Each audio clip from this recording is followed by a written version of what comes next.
पवित्र श्रीमद् भागवत गीता, पवित्र चारों वेद, पवित्र कुरान शरीफ, पवित्र बाइबल, पवित्र गुरु ग्रंथ साहिब, पवित्र कबीर साहिब की वाणी में छुपे हुए गूढ़ रहस्य अर्थात तत्व को जानने के लिए कृपया अवश्य सुनिए जगत गुरु तत्वदर्शी संत रामपाल जी महाराज के मंगल प्रवचन। उसकी साहिब गरीब नमो नमो सतपुरुष को नमस्कार गुरु की नहीं सुर नर मुनि जन साधुआ संतों सर्वस दीन सतगुरु साहिब संत सब डंडो तम प्रणाम आगे पीछे मध्य हुए तिनको जा कुर्बान निराकार निर्विषम काल जाल भयभंजनम निर्लेपम निज नीर गुणम अकल अनुपवेशोन गुणम सोहम सुरति समाप्तम सकल समाना नीरतलय उज्ज्वल हिरंबर हरदमम बेपरवा ऐथा है वार पार नहीं मध्य तम ग्रीब जो सुमर सिद्ध होई गणनायक गलता ना करो अनुग्रह सोई पारस पद परवाना आदि गणेश मनाऊं गणनायक देवन देवा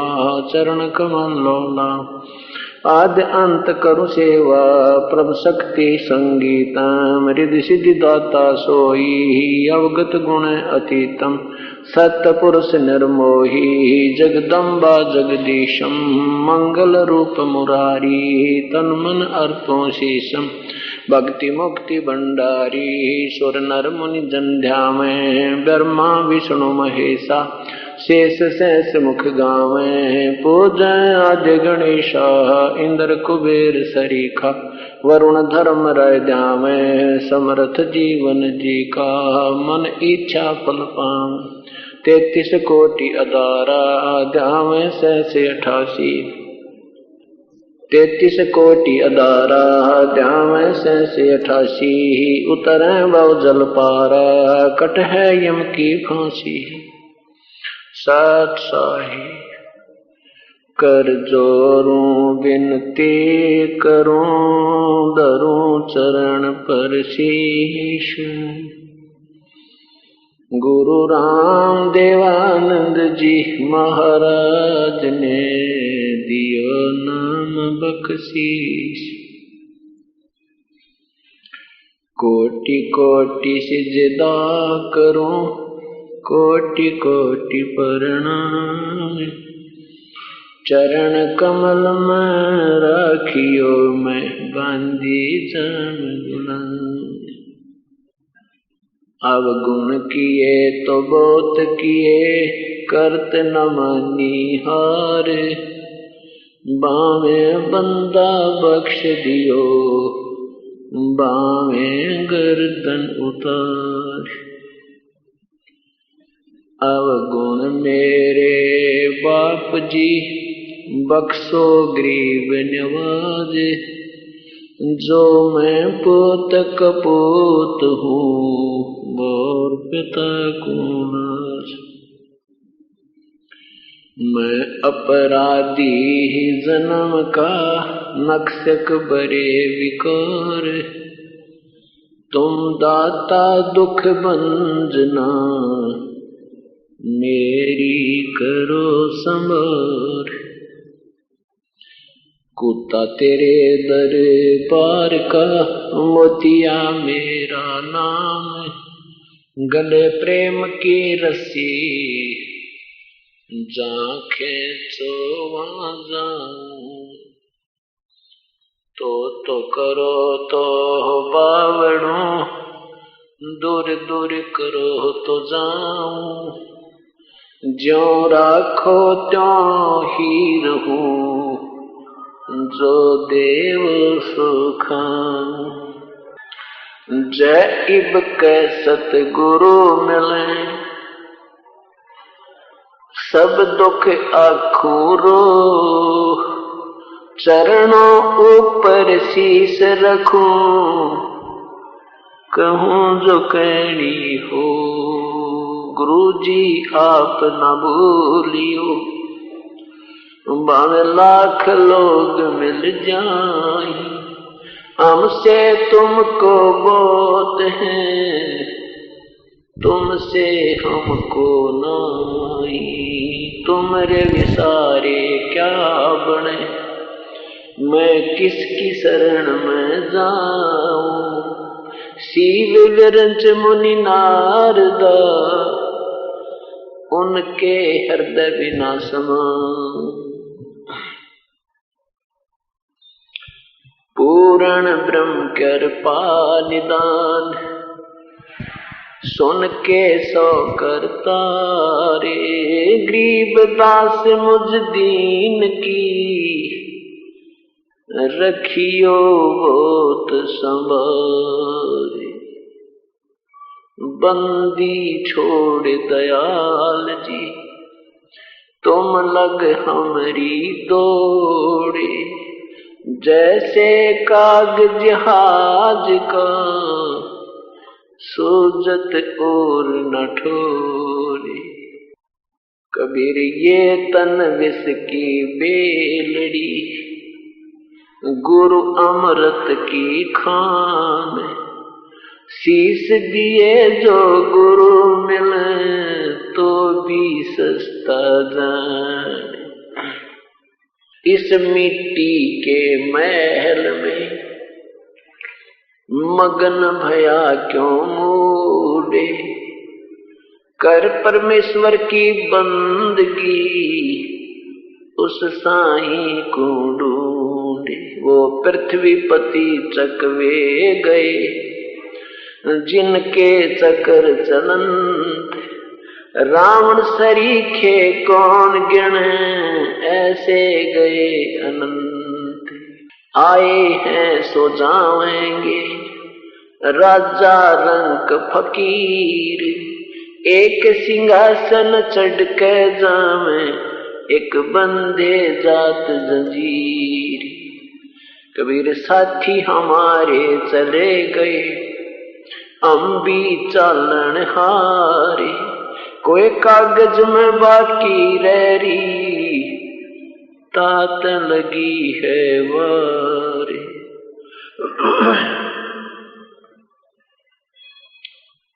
कबीर झूठे सुख को सुख कहे, ये मान रहा मन मोदे।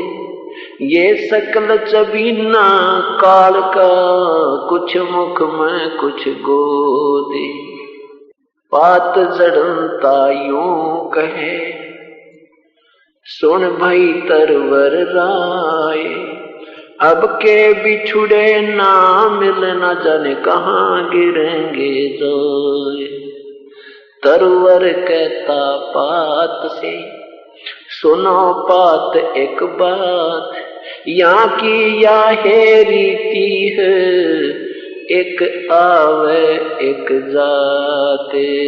बेटा जाया खुशी हुई, बहुत बजाए गाल, बहुत बजाए थाल।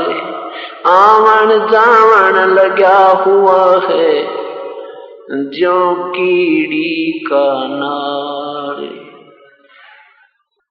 कबीर लूट सको तो लूट लो, ये राम नाम की लूट। पीछे फिर पछताओगे, प्राण जहांगे छूटे। नहीं भरोसा देही का, विनस जावे छन माही। श्वास उसास में नाम जपो, और यतन कछु नाही। श्वास उसास में नाम जपो, व्यर्थ श्वास मत खो। ना जाने इस श्वास को, आवन हो कि न हो। परमपिता परमात्मा पूर्ण ब्रह्म, सारी सृष्टि के रचनहार, कुल मालिक, सतपुरुष कबीर देव, कबीर परमेश्वर अपने वास्तविक स्थान का, अपने ही पाने के सच्चे विधान का ज्ञान वो स्वयं ही देकर जाते हैं। इधर कर दे या लटका दे। जब वो परमात्मा आते हैं, ये काल के भेजे हुए नकली संत उस परम पिता परमेश्वर की अमर वाणी को आम जनता तक नहीं जाने देते और अपनी ही दंत कथाओं के आधार पर पूरे भक्त समाज को भक्ति विधि बता करके भक्तिहीन बना देते हैं। काल ने, ज्योति निरंजन ब्रह्म ने ये चिंता बनी रहती है कि कहीं किसी जीव को वास्तविक ज्ञान ना हो जाए और वो तेरे पंजे से निकल जाए। इसलिए अधूरे शास्त्रों का निर्माण करके अपने ही रिमोट से ऋषियों की, महर्षियों की, संतों की बुद्धि को घुमा के कहीं की ईंट कहीं का रोड़ा ऐसा ज्ञान बनाकर शास्त्रों के विरुद्ध शास्त्र बना के विरुद्ध उनके लेख की पुस्तकें रचना करवा दी। आम साधक ये सोचता रहा कि जब ऐसे महर्षियों ने अपने अनुभव की पुस्तकें लिखी हैं, इनसे ज्यादा न तो हम शिक्षित हो सकते और न ही ज्यादा इनसे ज्यादा हम योग अभ्यास कर सकते। इसलिए सभी पुण्य आत्माओं ने, प्रभु चाहने वाली भक्त आत्माओं ने ये सोच लिया कि जो महापुरुषों ने पुस्तकें लिखी हैं, अनुवाद किए हैं सदग्रंथों के, वो सत्य हैं और जिस कारण से सदग्रंथों को पढ़ने की आवश्यकता भी नहीं महसूस की। और यही कारण रहा कि अभी तक ये तत्व ज्ञान हम तक नहीं पहुंच पाया। उस परम पिता ने मेहर की, इस गंदे लोक में आके अपना तत्व ज्ञान हमें समझाया और साथ में दुनिया के डले खाए। किसी ने गाली दी, किसी ने परमेश्वर की, कबीर परमेश्वर की अगर आप लीला विवेक पूर्वक पढ़ो, आंखों से आंसू नहीं सूखे। किस लिए आए थे वो? क्योंकि हम उनकी आत्मा हैं, वो हमारे पिता है। ये काल हमारा पिता नहीं है, ना ही ये हमारा मालिक है। ये तो सूखा ठोड़ेदार है। ये तो केवल हमारे से अपना उल्लू सीधा कर रहा है। इसको 1 लाख जीव रोज खाने को चाहिए। उसके लिए हमें मिसगाइड करके, हमें दुर्बुद्धि पैदा करके, झूठा लालच दे करके, ये तेरा पुत्र है, ये तेरी कार है, ये तेरी कोठी है, ये तेरी बेटी है, ये तेरा बेटा है। और जिस दिन समय निर्धारित समाप्त हो जाता है, उसी दिन चाहे कितना ही आवश्यक कार्य आपका शेष रहे, कोई रहम नहीं। फ्लड आती है, लाखों मर जाएं, भूकंप आता है, कितनों की मृत्यु हो जाए, कोई चिंता नहीं। ऐसा बेरहम ये प्रभु का कार्य नहीं होता। भगवान उसे कहते हैं जिसमें दया हो। प्रभु वही है जो हमें दुख ना दे, केवल सुख दे, उसको परमात्मा कहते हैं। पवित्र गीता जी अध्याय नंबर 15 के श्लोक नंबर 16 और 17 में 3 प्रभुओं का जिक्र है। एक क्षर पुरुष, ये ज्योति निरंजन है। अक्षर पुरुष, ये परब्रह्म है। और इन दोनों से न्यारा जो परमात्मा है, इन दोनों से न्यारा जो उत्तम पुरुषोत्तम, उत्तम पुरुषत्व अन्य वो परमात्मा इन दोनों से भी भिन्न है। और वही वास्तव में वही भगवान कहलाता है। उत्तम पुरुषत्व अन्य परमात्मा इति उदाहरते, जिसको परमात्मा कहा जाता है, जिसको भगवान कहा जाता है, जो भगवान की संज्ञा में है। और वही तीनों लोकों में प्रवेश करके सबका धारण पोषण करता है। वो अव्यय ईश्वर है, वो वास्तव में अविनाशी प्रभु है। परमात्मा का क्या गुण है कि वो केवल सुख दे, दुख ना दे, और सुंदर आहार प्रदान करे, सब हमारे को आवश्यक वस्तुओं को उपलब्ध करवाए, उसको परमात्मा कहा जाता है। और वो परमात्मा तीसरे नंबर का परम अक्षर ब्रह्म है। वही हमें तीनों लोकों में प्रवेश करके हमारे कर्म आधार का फल भी वही देता है। उसी ने हमें डिस्ट्रीब्यूट करके हमारा संस्कार बना रखा है। बाकी ब्रह्मा विष्णु महेश ब्रह्म, ये हमने जैसा किया कर्म है उसी के ही संचालक हैं, उतना ही हमें प्रदान कर देते हैं। उसमें कोई बाधा ये नहीं आने देते। किसी की मृत्यु होनी है तो प्रेम से उसकी मृत्यु कर देते हैं, और जिसे को कोई राजा बनना है उसको राजा बना देते हैं, लेकिन होता उसी का संस्कार है, उसमें कोई ये परिवर्तन नहीं करते।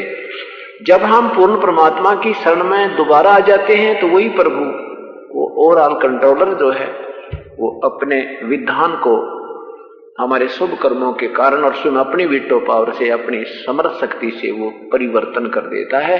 तब हम सुखी होते हैं। हम परमात्मा की तलाश किस लिए क्या करते हैं कि प्रभु की खोज इसलिए करते हैं कि वो एक बहुत ही महत्वपूर्ण शक्ति है। वो हमारे ऊपर आने वाली आपत्तियों को भी समाप्त करेंगे। भाग्य में लिखे जो दुष्कर्म हमारे होते हैं, जो पाप कर्म के कारण, जो पापों के कारण हमें हानि उठानी होती है, उसको भी वो हल्का कर देते हैं। इसीलिए परमात्मा की हम इतनी गंभीरता के साथ, इतनी उत्सुकता के साथ उसकी खोज करते रहे। जैसे ऋषियों ने जंगलों में जाकर के अपने तन को भी समाप्त कर दिया, हजारों वर्ष बैठे रहे, सूख कर काटा हो गए, खाना नहीं पीना नहीं। उद्देश्य उनका यही था कि वो एक बार परम शक्ति से हमारा संपर्क हो जावे तो हमें सब सुविधाएं प्राप्त हों, हमारे ऊपर आपत्तियां ना आवे और हमारा आत्म कल्याण भी हो जावे। अब ये सारी कहानी कैसे बिगड़ी रही? पवित्र गीता जी में लिखा है कि अर्जुन,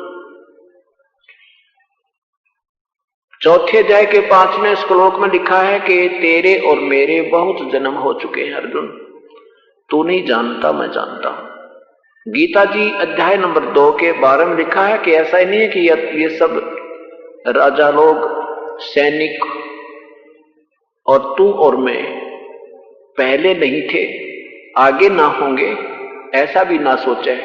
अर्थात हम पहले भी थे, अपना जन्म मृत्यु आगे भी होता रहेगा। गीता जी अध्याय नंबर 2 के 17 में, श्लोक 17 में कहा है कि नाश रहित तो उसको जान जिसको मारने में कोई भी समक्ष नहीं है और जिससे सारा संसार व्याप्त है। और फिर 15वें अध्याय के 70वें श्लोक में कहा है कि उसी को अविनाशी प्रभु कहते हैं। मेरी शरण में रहना है तो मेरा नाम जाप कर, मेरा ओम नाम है। गीता जी अध्याय नंबर 8 के मंत्र नंबर 13 में कहा है कि ओम तत् ओम इति एकाक्षरम व्यवहारन, ओम इति एकाक्षरम ब्रह्म व्यवहारन मां मनुष्यम, यह प्रयाति तजम देहम स याति परमाम गतिम।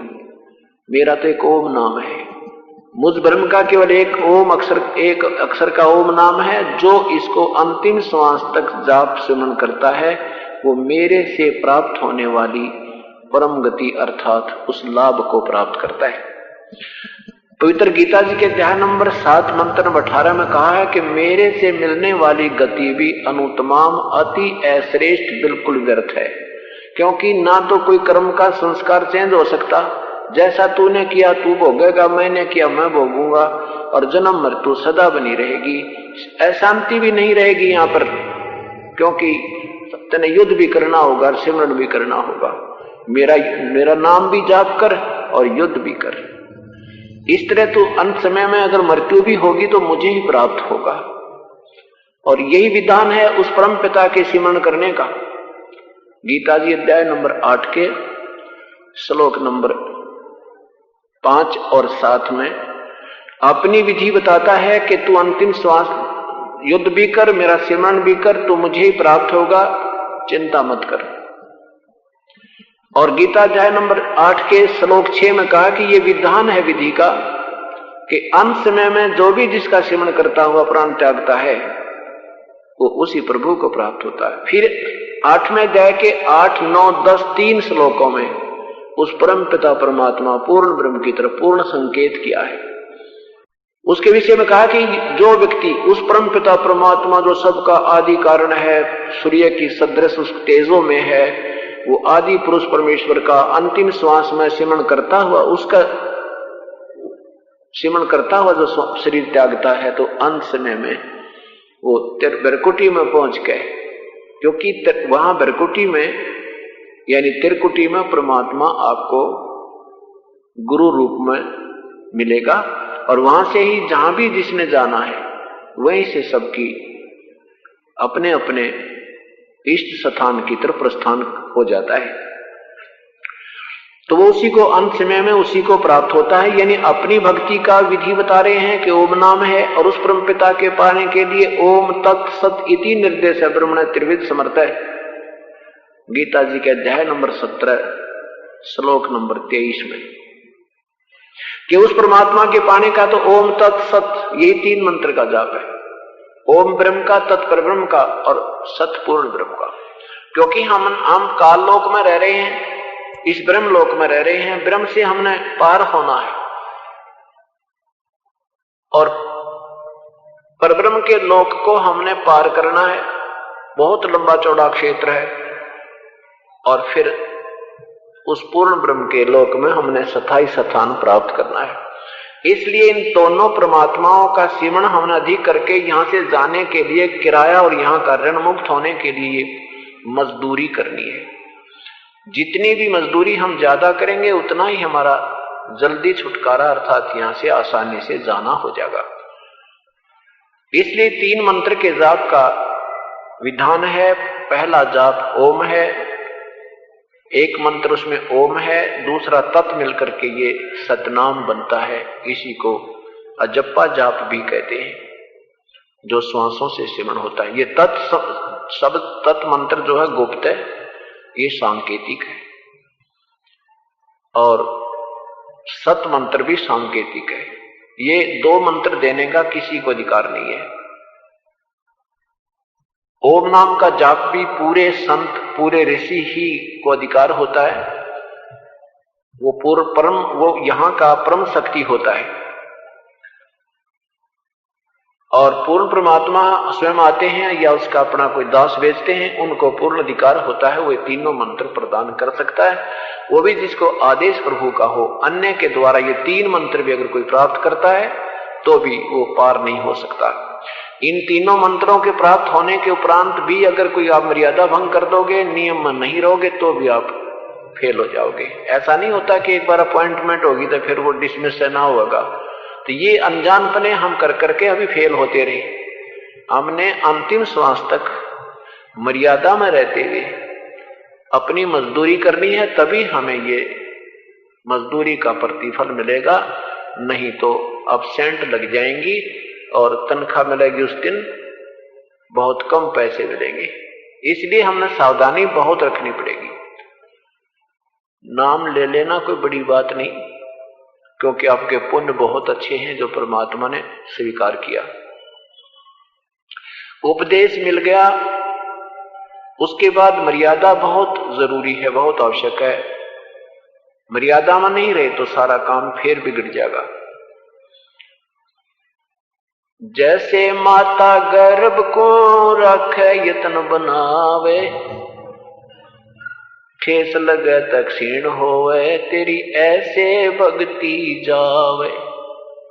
जैसे माता गर्भ को रखे यत्न बनाए और ठेस लगे तक क्षीण हो जावे, तेरी ऐसे भक्ति जावे। जैसे बहन को, माई को गर्भ रहता है, फिर उसको चिंता बनती है, भगवान कहीं ऊंचे नीचे पर पैर ना रखा जा, हे परमात्मा कहीं रात को करवट लूं उस पे भी दाग बालक पर ना आ जावे, कोई ऐसी गर्म वस्तु ना खा लूं जिससे मेरा गर्भपात हो जावे। इतनी सावधान, इतनी भयभीत डर के उस बच्चे को प्रफुल्लित करती है तो लाल प्राप्त करती है। ऐसे ही परमात्मा का उपदेश प्राप्त करने के बाद भक्ति रूपी हमारे अंदर एक लाल बनता है और जरा सी लापरवाही से वो ठेस लग जाएगी, समाप्त हो जाएगी, तो फिर उस माँ को ही मालूम है उसको कितना दुख होता है जब उसका ऐसे कोई किसी कारण से और बच्चा खराब हो जाए। तो ऐसे ही परमात्मा कहते हैं, जैसे माता गर्भ को रख यतन बना, ठेस लगे तक क्षीण हो तेरी ऐसे भक्ति जा। तो परमात्मा पाने के लिए हमने बहुत कुछ सैक्रिफाइस करना होता है। क्या क्या करना होता है कि संत मिलन को चालिए दिन में कई कई बार, आसौज के मेह जो ये गणा करें उपकार। क्या बताते हैं कि संत अपने सतगुरु को, सच्चे प्रभु को मिलने के लिए दिन में कई कई बार चलिए, और वो कैसे लाभदायक हैं, जैसे आसौज के मेह, जो आसौज में वर्षा हो जाती है तो वो दोनों फसलों के लिए लाभदायक होती है। पहले वर्षा के ऊपर ही सब निर्धारित हुआ करते थे, सिंचाई फसल वर्षा से ही होती थी, इसलिए परमात्मा समय अनुसार वही वाणी बोलते हैं। कहते हैं आसौज के मेह जो ये गणा करें उपकार। जैसे आसौज में वर्षा होती है तो वो पहले वाली फसल को तैयार करती है, परिपक्व करती है, और दूसरे वाली फसल के लिए वो सिंचाई का काम कर जाती है।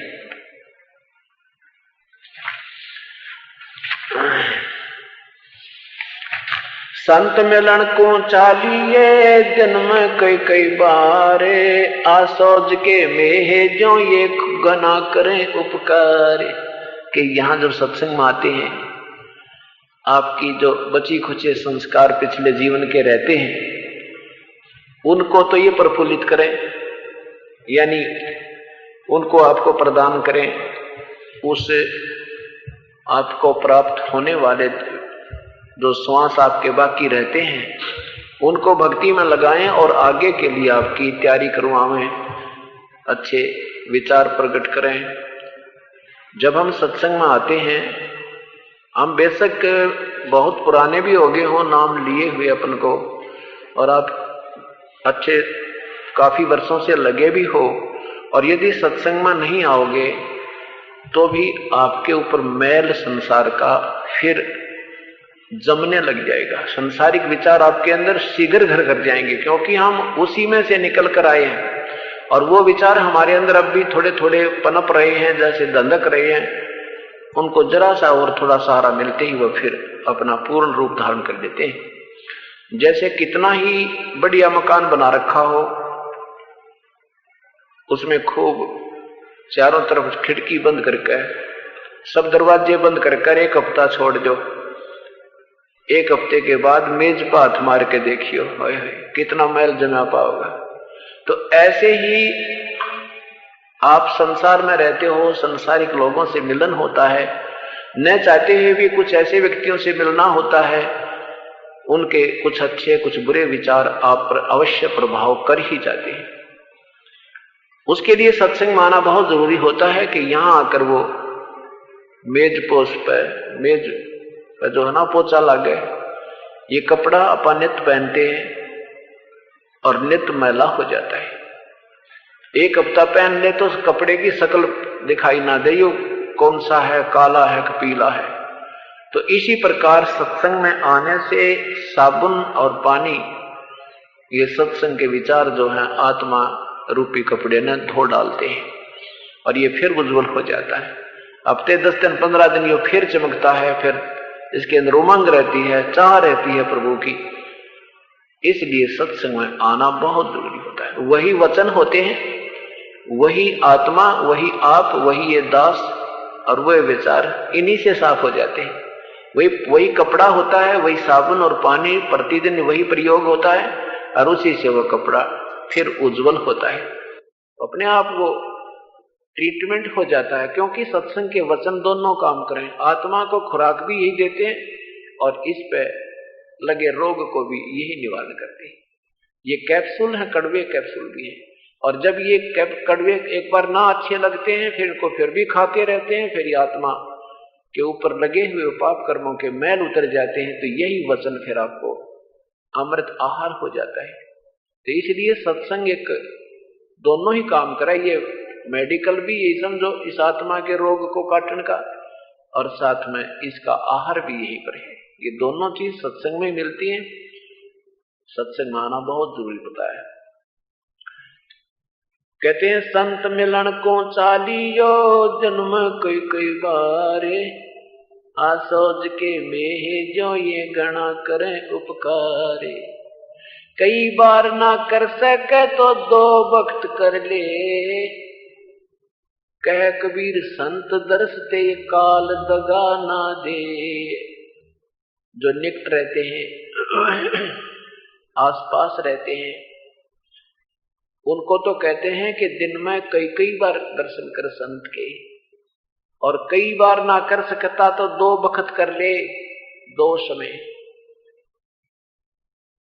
और कह कबीर संत दर्श से, सतगुरु दर्श से यू काल दगा नहीं दे, क्योंकि संत के पास आओगे परमात्मा की चर्चा चलेगी, परमात्मा की विधि बताई जाएगी, आने वाले संकटों का निवारण कैसे होता है, क्यों हम दुखी होते हैं, परमात्मा की भक्ति ना करने से ये जीव कैसे कितना भयंकर जो है ना परिणाम भुगतता है, 84 लाख योनियों में चला जाता है। इस प्रकार के विचार आपको रह रह कर मिलेंगे, और फिर ये इस आत्मा को खुराक मिलती है। संसार में हमें मन की खुराक मिलती है और सत्संग में आत्मा की खुराक मिलती है। जैसे संसारिक व्यवहारिक जितने भी कार्य हैं ये सब आत्मा की खुराक है। फिल्म देखना, ताश खेलना, अश्लील गाने सुनना, कितना राजनीति में जय बोलते आंडना, यानी कोई भी जो इस तरह की क्रियाएं हैं, ये अच्छे चटपटे आहार करना, भौतिक सुविधाएं प्राप्त करना, ये तो मन की खुराक है। और आत्मा की खुराक है परमात्मा की चर्चा करना, सिमरन करना, दान करना, सेवा करना, ये आत्मा की खुराक है। और ये इसको आहार यही मिल सकता है और कहीं मिले को नहीं। और मन की खुराक बहुत ज्यादा है, ये तो बाहर निकलते हैं मन की खुराक शुरू हो जाती है। अच्छी मंदी दृष्टि, इधर उधर के खोटे अच्छे विचार, कार देखी कार ले लूं, बढ़िया साइकिल देखा साइकिल ले लूं, इस मन की वृत्ति समाप्त नहीं होती, कुछ न कुछ उठपटांग इच्छाएं ये करता ही रहता है। तो इसके लिए परमात्मा के दरबार में आने से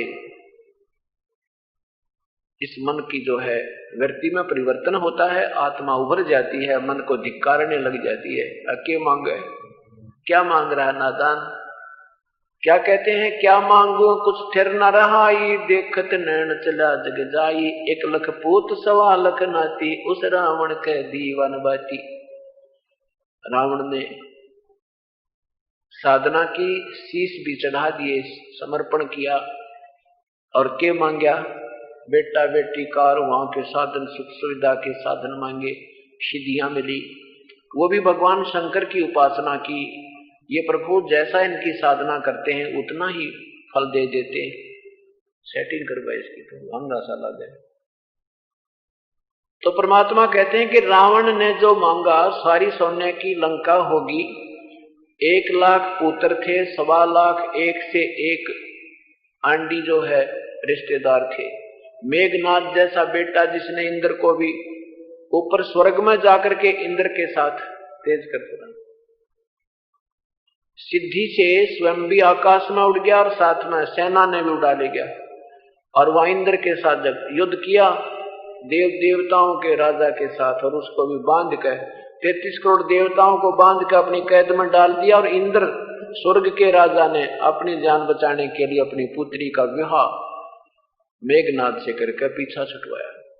ऐसे ऐसे जिसके पुत्र थे और कुत्ते वाली मौत मरे, आज उनका दीवान बाती। परमात्मा कहते हैं इस काल के लोक में क्या मांगने आए हो मेरे से, तुम क्या मांग रहे हो, क्या इच्छा करे। इस तरह ये विचार जब मन को मिलेंगे, आत्मा इसको धिक्कार देगी। मन की जो वृत्ति की कामना करने की इच्छाएं हैं या वृत्ति है, ये ठीक हो जाएगी।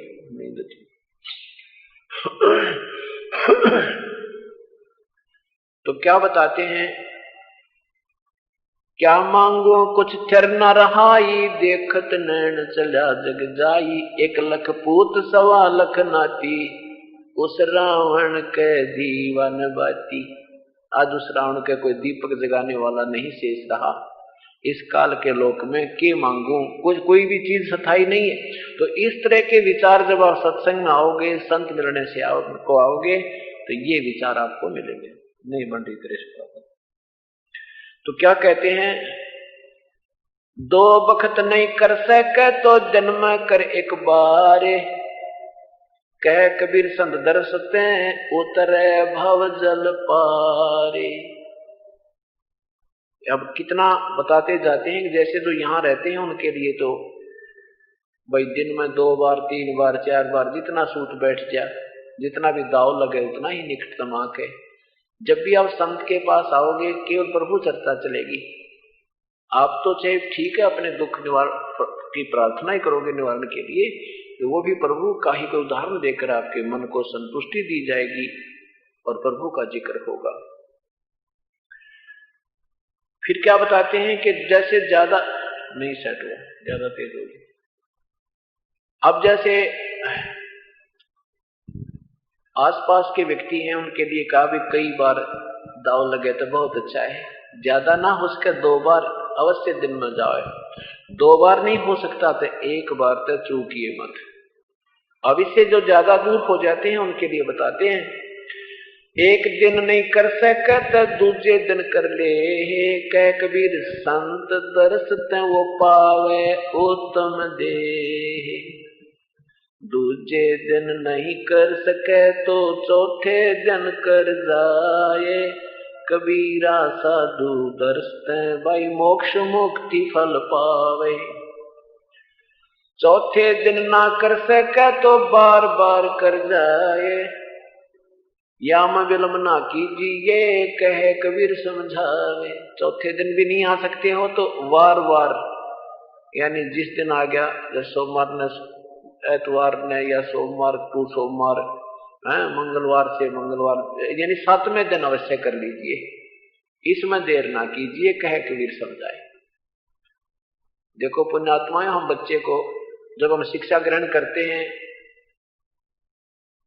प्रतिदिन स्कूल जाते हैं विद्यालय में, और फिर 1 वर्ष में जाके हमारी 1 कक्षा उत्तीर्ण होती है और नहीं होती है तो फिर पुनः करते। ऐसे हम 16 वर्ष पढ़ करके यहाँ की अंतिम पढ़ाई पढ़ते हैं। फिर 2 रोटी का रोजगार शायद बने तो बने, ना भी बने। और परमात्मा और आत्म कल्याण के लिए हम कितना प्रयत्न करते हैं और कितनी उम्मीद करते हैं। हम कितना प्रयत्न कर रहे हैं, कितना, और उसे आशा क्या कर रहे हैं।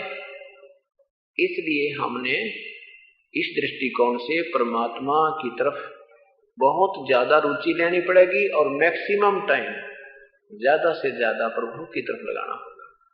ये ऐसे नहीं लगेगा, आपसे नहीं लगेगा। आप सत्संग में आते रहिए, आपके ऊपर इतनी मेहर होगी भगवान की। वही घर और वही काम जब हम एक दिन नहीं छोड़ सकते थे, हफ्ते हफ्ते छोड़कर बैठ जाते, यूं का यूं मिलता है, बल्कि उसमें कोई हानि नहीं, लाभ हुआ मिले। तब ये मन जो हमें डराया करता था न्यू हो जाएगा, आज घर छोड़ दिया तो कहीं ऐसा ना हो जा, फिर ये शांत हो जाता है। जब इसको बिल्कुल ज्यों का ज्यों दरा ढका मिला ना, सारी वस्तुएं कोई हानि नहीं हुई मिलती, और हम रहते रहते वहां नुकसान हो जाता है, सारा परिवार वहीं बैठा होता है और हानि हो जाती है, मंदा करता है। तो फिर ये समय मिलेगा, आत्मा में एक विशेष हिलोर उठेगी उस परम पिता की तरफ जाने की, उसको पाने की, उसकी तरफ समर्पण करने की, 2 पैसे दान पर लगाने की एक विशेष उत्सुकता आपके अंदर होगी। हम अपने पेट के लिए विदेश चले जाते हैं और 3-3 साल घर नहीं आते, बच्चों का मुख भी नहीं देखते। 1 रोटी के लिए 2 रोटी खानी होती है प्राणी ने। और परमात्मा के लिए हम कितना प्रयत्न करते हैं, क्यों नहीं करते? क्योंकि हम इस परमात्मा के इस लाभ से परिचित नहीं है, और हम रोजी रोटी के लाभ से परिचित हैं कि इसके बिना हम भूखे मर जाएंगे, हमारे पास यहाँ की सुविधा उपलब्ध नहीं होगी। और जब हम इस परमात्मा से मिलने वाले लाभ से और इससे होने वाले सुख से हम पूर्ण परिचित हो जाएंगे,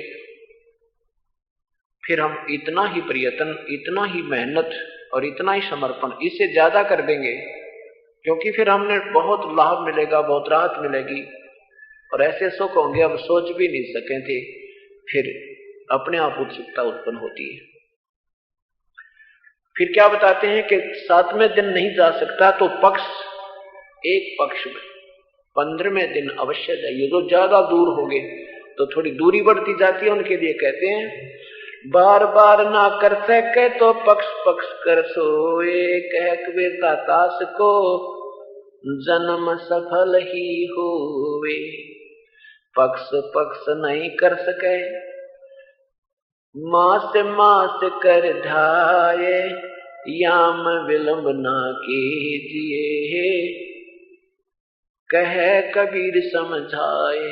कि ज्यादा दूर हो तो वर्ष 1 महीने में मास में यानी जैसे आते हो तो पूर्णमासी से पूर्णमासी पर अवश्य जाइए। ये संकेत हैं, ये बहुत इंस्ट्रक्शन समझो, ये गाइडलाइन है इस भक्ति को सफल करने की, आत्मा कल्याण करवाने की। मास नहीं कर सके तो छठे मास अलबत, याम ढील ना कीजिए, कह कबीर अवगत। जो ज्यादा दूर हैं, बहुत ज्यादा दूर हैं, उनके लिए कहते हैं 6ठे महीने अवश्य आइए। और जब तक मिलन नहीं होता है तो आप में तड़फ इतनी रहे, कैसे कि लाख कोस जो गुरु बसे, दीजे सुरख पठाए, शब्द तुरी असवार होवे, पल पल आवे जावे। परमात्मा कहते हैं गुरु जो बसे बनारसी, शेष समुद्रा तीर, एक पलक भूले नहीं, जय गुण हो शरीर। ज्यादा दूर हो गए और नहीं आ सकते, आत्मा में कसक न्यो की न्यो बनी रहे।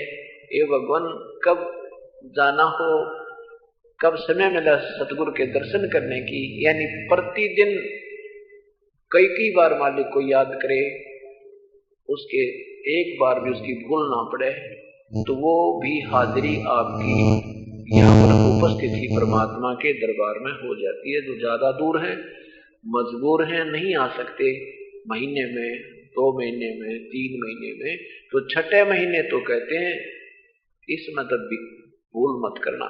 और जो विदेश चले गए हैं उनके लिए भी कहा है कि 1 वर्ष में अवश्य आइए।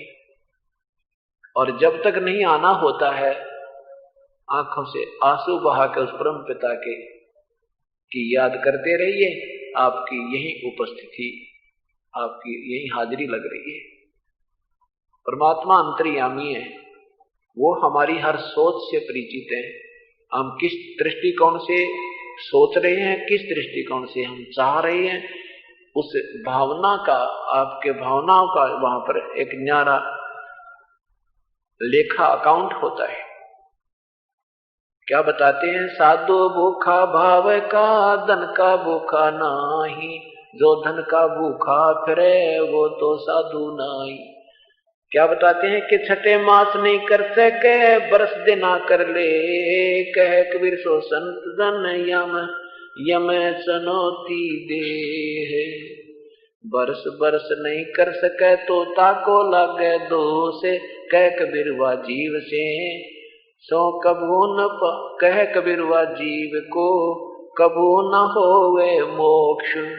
अब क्या बता रहे थे कि 1 वर्ष में जब नहीं परमात्मा के चरणों में आता है तो वो संत कभी मुक्ति प्राप्त नहीं कर सकता, वो साकेट कहलाता है। जब हम सत्संग में चलते हैं तो क्या बाधाएं होती हैं, जिनको हमने कुर्बानी करनी है, जिनका हमने जो ना विरोध करना है, उस विरोध कौन कौन से विरोधी होंगे जिनको हमने पार करके आना होता है। मात पिता सुत स्त्री, आलस बंधु कान, संत दर्श को जब चले ये अटकावे आने। माता पिता, छोटे बच्चों को माँ बाप जिनको ज्ञान नहीं है वो बाधक बनते हैं, और जो माता पिता लगे हैं, बच्चे बड़े हो गए हैं, उनको ज्ञान नहीं है, वो पुत्र माता पिता के सत्संग में आने में बाधा पैदा करता है। जिस बहन ने उपदेश नहीं ले रखा वो स्त्री अपने पति के लिए बाधक बन जाती है, और जिस पति ने नाम नहीं ले रखा उसके लिए, पत्नी के लिए पति बाधक बन जाता है। और आलस और बंधु कान, आलस भी इस जीव का सबसे बड़ा दुश्मन है परमात्मा के लिए। आप भजन करने की सोचोगे तो मन आनाकानी करता है, सत्संग में आने की सोच विचार करते हैं तो कोई न कोई तगड़मबाजी फंसा लेगा बीच में, कल देख लेंगे, आज तो ये 8 सी बनी हुई है, कल आएगा, फिर क्या परसों चलेंगे, एक बार हाजिरी सी लग जाएगी, परसों कोई और टाइम काम अट जाएगा, तो ये एक अवसर आपका चला जाएगा, या अब अनुपस्थिति आपकी होगी, गैर हाजिरी लग जाएगी। और ये चाहता यही है कि ये यही धक्के खाता रहे, यही भटकता रहे, पार ना हो जा। जब आत्मा को चानना गणा हो जाएगा, आत्मज्ञान ज्यादा बढ़ जाएगा आपका, फिर इस मन को धिक्कार कर इसके ऊपर सवार होकर यहां आवेगी। तो क्या बताते हैं, आलस और फिर बंधु कान, लोक लाज संसार की। बंधु कान माने भाईचारे का। क्या होता है कि जैसे गांव में विशेषकर कहेंगे भाई तीसरे दिन थोड़ा ही जाया जाता है, क्या रखा है वहां पे, कोई कुछ कहेगा, कोई कहेगा वो तो धानक है, कबीर किसने भगवान बना दिया। एक भक्त ने उपदेश लिया, खूब सारी कहानी समझ में आ गई, नाम लिया, घर में जाकर जिक्र किया तो घर वाले पीछे पड़ गए, तेरी बुद्धि खराब हो गई, एक धानक ना भगवान बतावे, तंदा दीन भ्रष्ट कर दिया। अब वो नादान उनकी बातों में आकर वो नाम त्याग दिया। तो कहने का भाव ये, जब तक हम, इसलिए सत्संग में आपको बुलाया जाता है कि फिर ये लोक लाज रूपी जो एक बेड़ी हमारा और लगी हुई है यह भी टूट जाएगी, और ये सारी बेड़ी कटेंगी तभी परमात्मा मिलेगा। तो कैसे कटेंगी, कैसे टूटेंगी, कैसे इसका निवारण होगा, वो सत्संग में आने से ही होता है। इनसे ऊपर होकर हमने आना पड़ेगा। जाति पाति जो भी हमारे समाज बंधन, लोक लाज, मजहब, धर्म, ये हमने ज्ञान से, विवेक से त्यागने होंगे। हम कौन हैं, कहां से आए हैं, हम एक पिता की संतान हैं, हमारा एक ही कुल मालिक है। द्वापर तक कोई धर्म नहीं था, कोई जाति विशेष, कर्म से जातियां थी, कोई विशेष जाति नहीं थी। अब जैसे कोई लकड़ी का काम करता है तो उसको खाती कहते हैं, कारीगर कहते हैं, कोई चिनाई का काम करता है उसको मिस्त्री राज कहते हैं, तो वो कोई नाई का काम करता है तो वो नाई वही है जो काम नाई का करता, दूसरा घर का सदस्य नाई नहीं है। वो नाई का काम नहीं कर रहा तो वो नाई नहीं है। एक चर्मकार का काम करता है, दूसरा नहीं कर रहा है तो चर्मकार वही है जो काम कर रहा है, उसका दूसरा भाई समार नहीं है। तो इस तरह की हमने अपनी वृत्ति को उठाना है, ये ऐसे जातियां बनाई गई थी।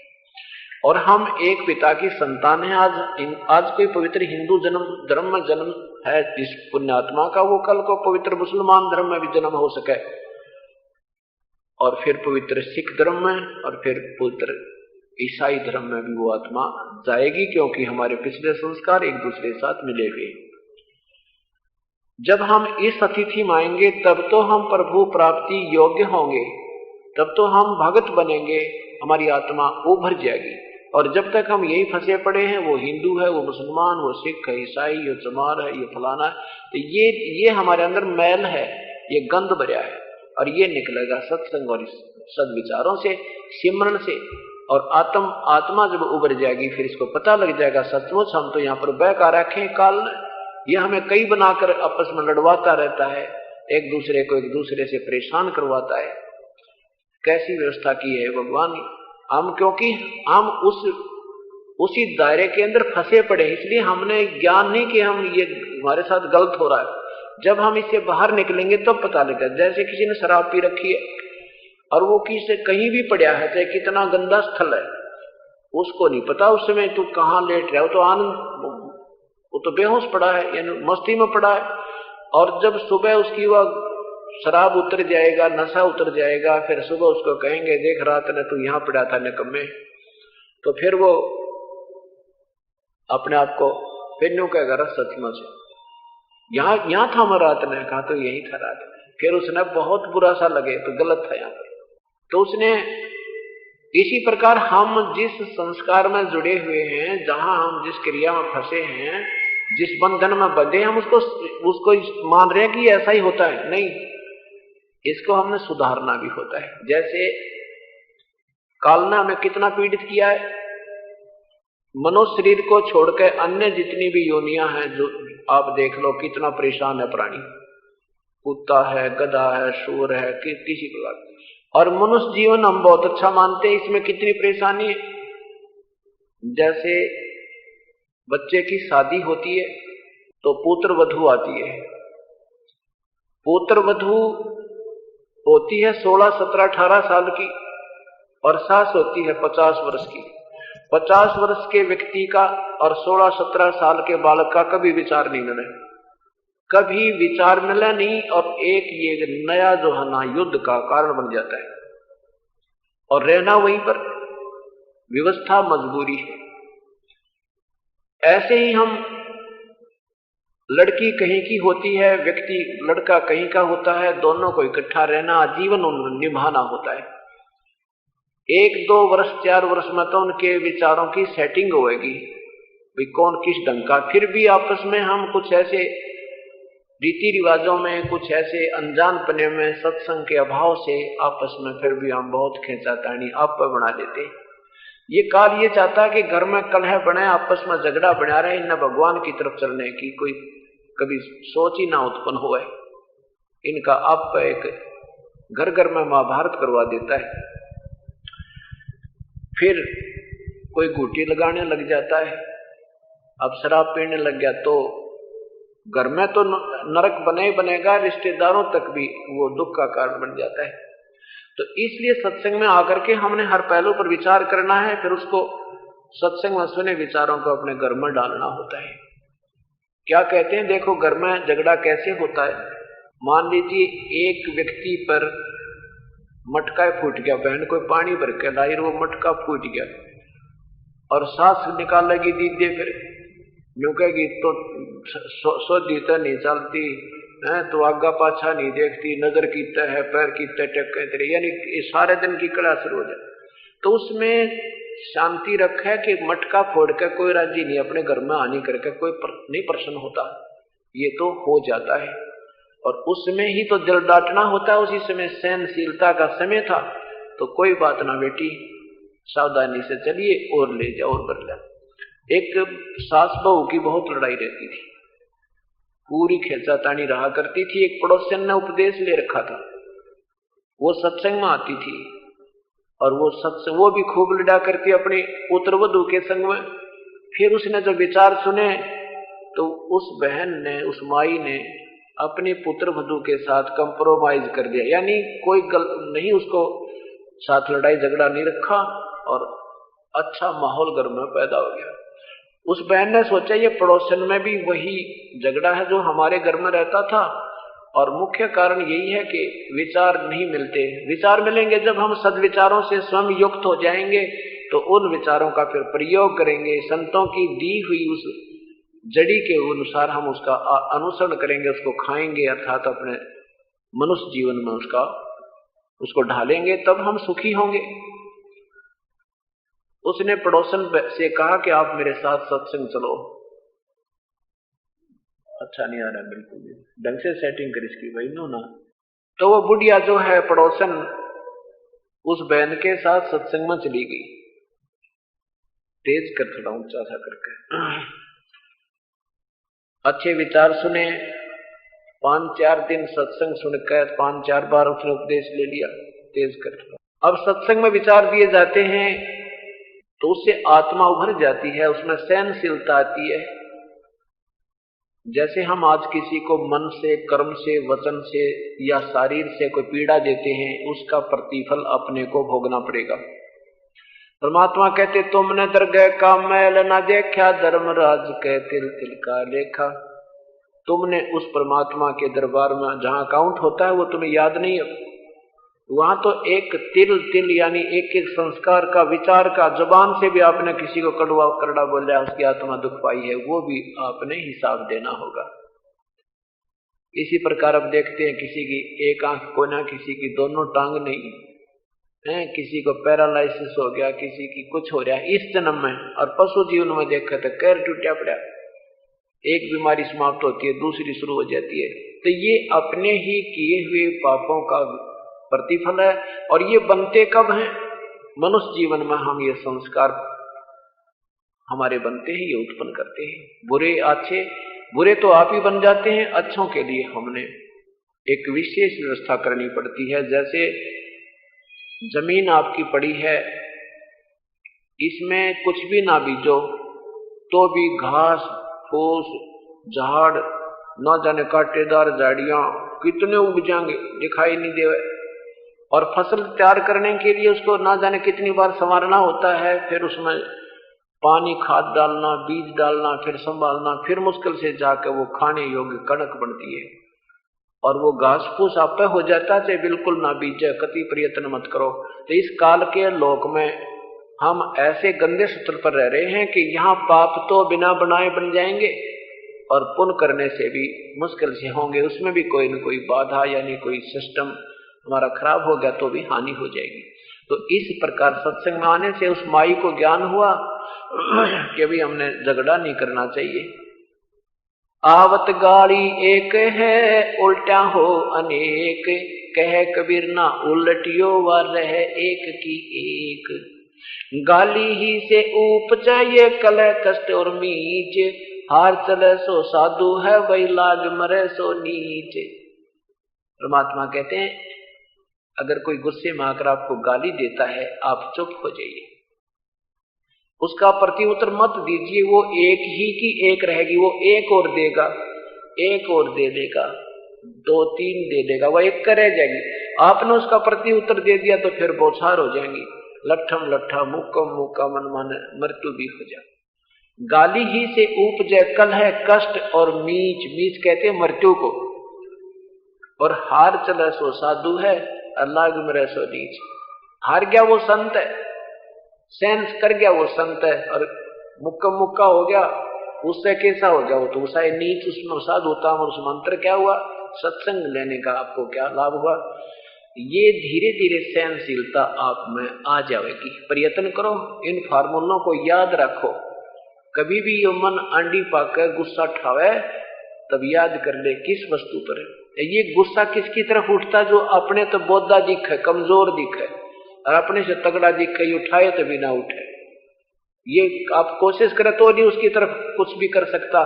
तो इसलिए जब आप किसी की तरफ क्रोधित होते हो और उस समय देखना अगर ये तेरे से तगड़ा होता तो क्या आप इसको कुछ ऐसा कर सकते जो अब करने जा रहे हैं।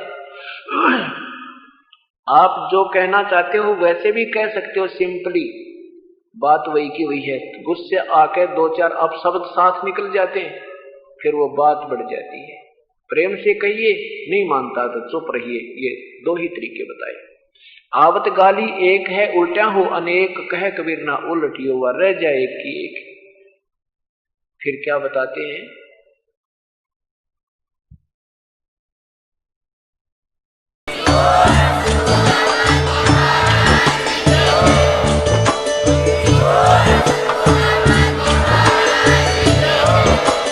आप सुन रहे थे जगत गुरु तत्वदर्शी संत रामपाल जी महाराज जी के मंगल प्रवचन। अधिक जानकारी के लिए विजिट कीजिए हमारी वेबसाइट www.jagatgururampalji.org। संत रामपाल जी महाराज जी के शुभ आशीर्वाद से पूरे विश्व भर में 500 से भी ज्यादा नाम दीक्षा केंद्र हैं, जिन पर संत रामपाल जी महाराज जी द्वारा ऑनलाइन निशुल्क नाम दीक्षा दी जा रही है। अपने नजदीकी नाम दीक्षा केंद्र का पता करने के लिए संपर्क करें 8222880541।